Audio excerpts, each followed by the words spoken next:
تعالَ بقى نبني بقى استراتيجية خطوة في خطوة في كل المجالات بتاعتنا، عامةً يعني ممكن تستخدمها في أي مجال، بس إحنا في الdigital marketing هنستخدمها أكتر. أول حاجة هنحدد هدف واضح زي ما اتفقنا المرة اللي فاتت. أول حاجة تسأل نفسك أنا عايز أوصل لإيه؟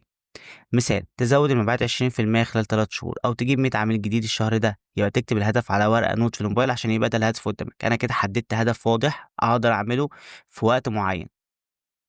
هاعرف الرسالة بتاعتي زي ما اتفقنا، يعني الهدف الأساسي من الbusiness بتاعي إيه، يعني مثلًا عايز أوفّر لبس شبابي شيك ورخيص، أنا عايز أبيع أدوات تساعد الأمهات في البيت، يبقى الرسالة بتاعتي إيه، حاجة من الاتنين، فأنا لو عرفت أوصّل الرسالة بتاعتي الناس هيكون في ثقة بيني وبينهم على طول.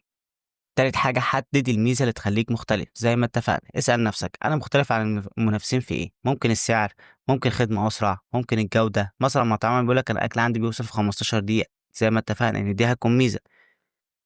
أعرف الجمهور المستهدف ودي أهم حاجة.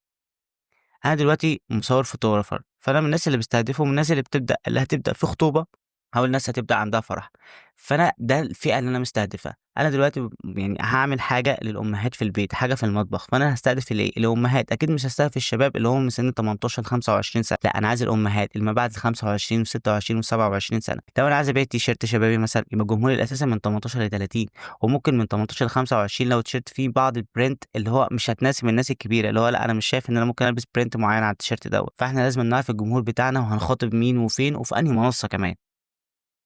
طريق قنوات، إحنا لسه